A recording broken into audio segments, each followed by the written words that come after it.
Hello, guys. I hope you're doing fine. Welcome to your sixth class, okay, for intermediate one. I was checking the book, and it turns out there's no second conditional, at least not this final unit. So we are going to check something quite similar to second conditional, actually, which is past perfect. Okay. So let's take a look at what I have prepared for you. This is the same explanation I use for in pre-intermediate 2, okay? So it's practically the same, everything, the same layout. I think this is the only sentence I changed, but it's exactly the same explanation, okay? So let's take a look at it fast, and I will also include vocabulary specifically for you, okay, for your intermediate 1 level. So let's take a look. Um, I am using the content from page 57, and also the vocabulary, say or tell, is on page 59. And the grammar explanation at the back of your book is on page 147, so you can take a look at it. So let's take a look at past perfect, okay? These are the three structures that we normally use to make sentences: affirmative, negative, and interrogative.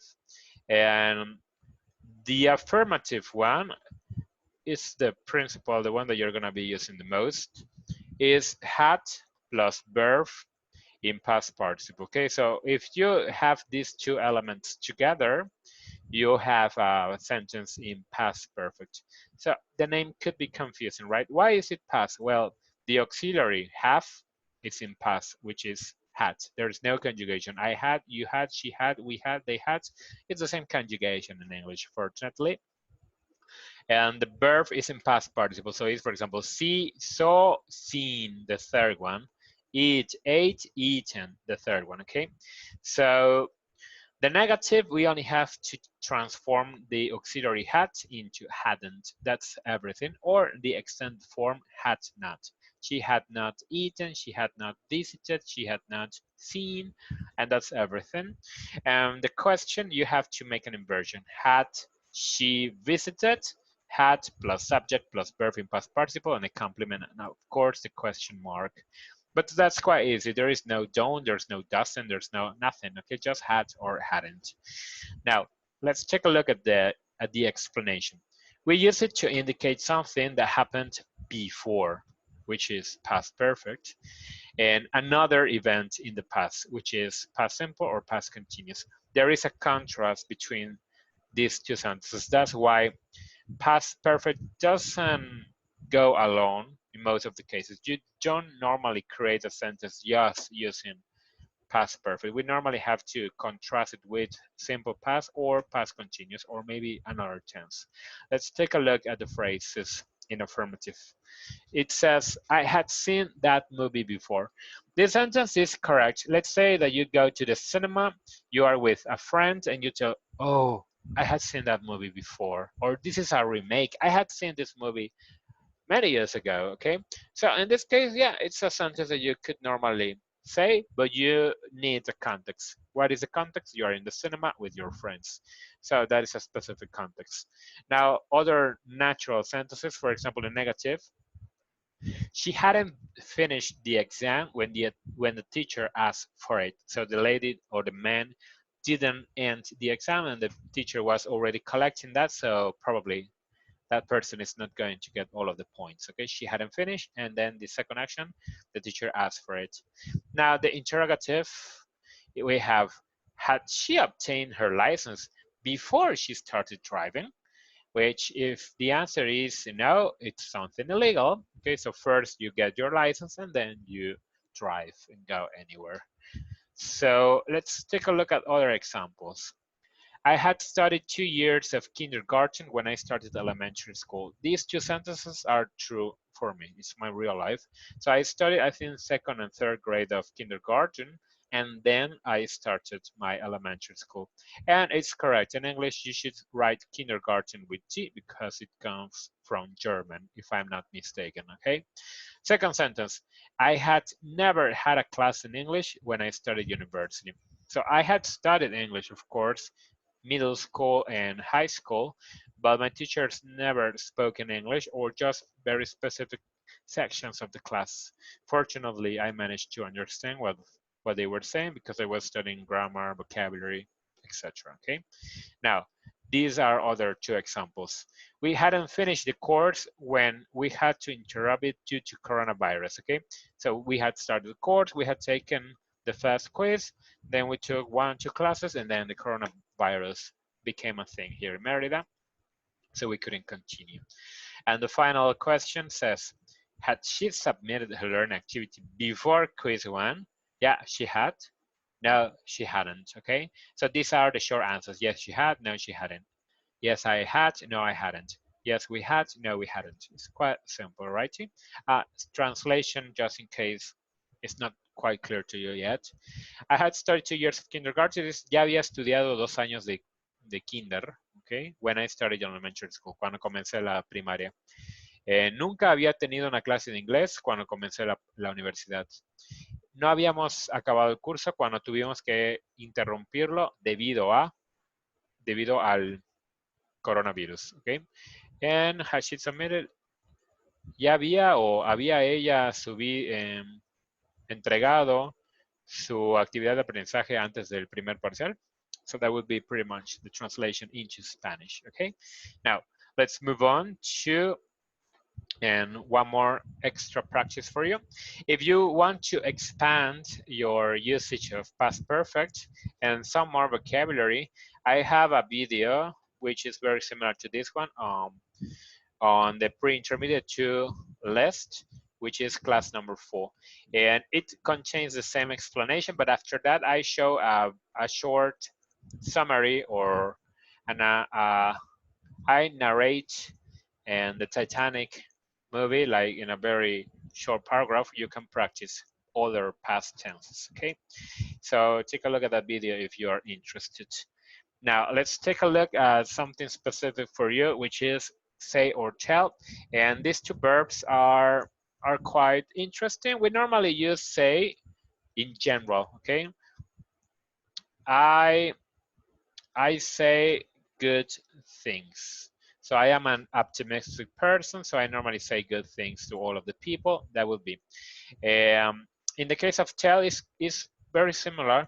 So I tell my mom good things. The difference is that when we use tell, we normally use let's say an object or an object pronoun, somebody who receives that. Someone, we need someone. I tell my mom, I tell him, I'll tell her. You can say, I tell her the truth. I tell my mother the truth, I tell her the truth, okay?